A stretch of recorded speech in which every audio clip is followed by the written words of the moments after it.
Hey guys, thanks again for tuning in. My name is Andrew Gaidola, and this is Lost Memories, Episode 5.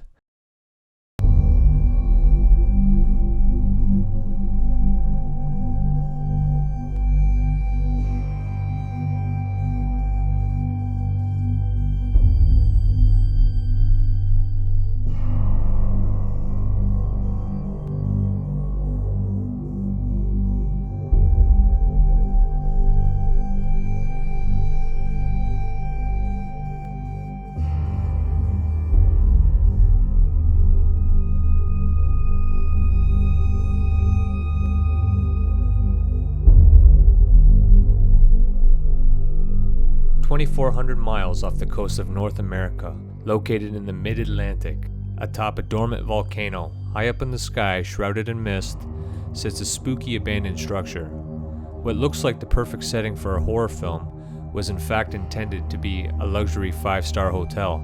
I am of course referring to the majestic Monty Palace.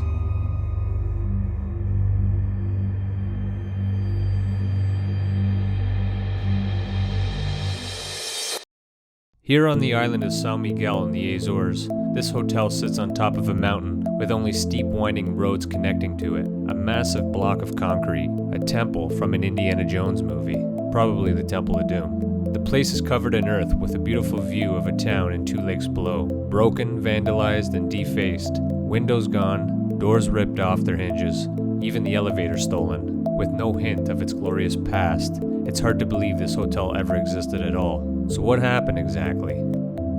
Well, let's go back to the 1980s.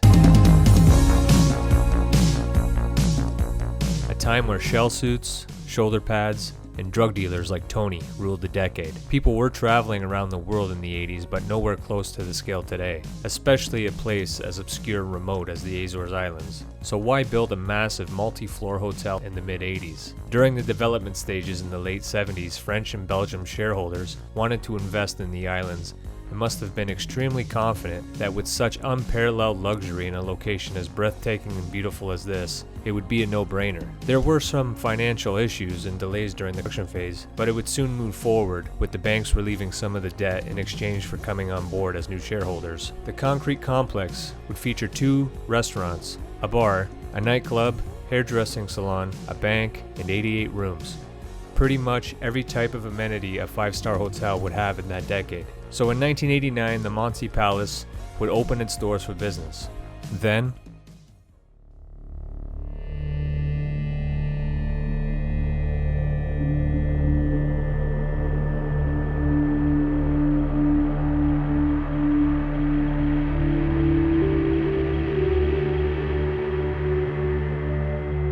just after 18 months of opening its doors to the public, the owners declared bankruptcy and the Monty Palace was left to rot. What a waste. Funny enough, the hotel received the award for being Portugal's finest on the same week the building closed its doors for good. This just seems like a really poor business decision that could have been avoided. First of all, it didn't make much sense to build the Monty Palace on an island tourists didn't even know about at that time. It wasn't a vacation hotspot until the early 2000s, when publishers would start recognizing the Azores as a sustainable tourism destination. Second, its location on the island was remote as well. If tourists were traveling there in the 80s, chances are they were staying in the capital, Punta Delgada, not traveling 30 to 40 minutes by car to some small town in the middle of nowhere. I mean, once you were there, that was pretty much it. There were no restaurants nearby, no dance clubs, bars, or casinos. I think there was a Starbucks on a mountain nearby, but that was abandoned too.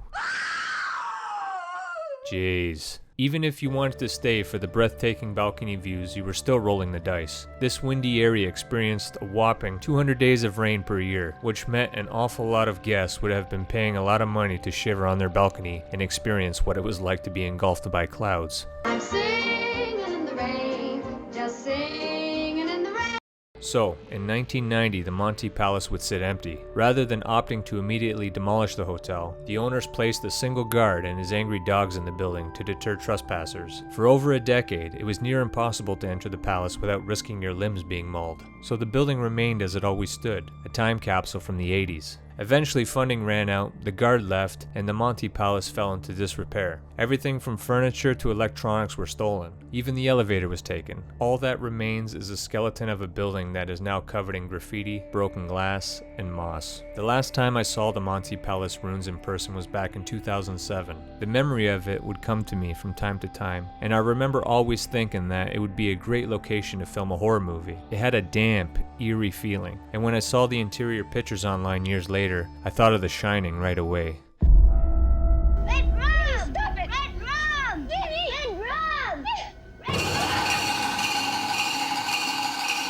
Really creepy. The eerie sight of the abandoned Monty Palace building still attracts dozens of tourists every day. Although it's enter at your own risk, it doesn't stop people from exploring the crumbling structure and getting a great rooftop view of the lagoons below. But that all could be coming to a halt very soon. According to an article published in Publico, a Chinese hotel firm acquired the old 5-star hotel for an undisclosed amount. The plan aims to maintain the existing architectural profile and open its doors in 2021. Just another moment in time. Thanks for watching. If you guys like this video, give it a like and don't forget to subscribe to the channel.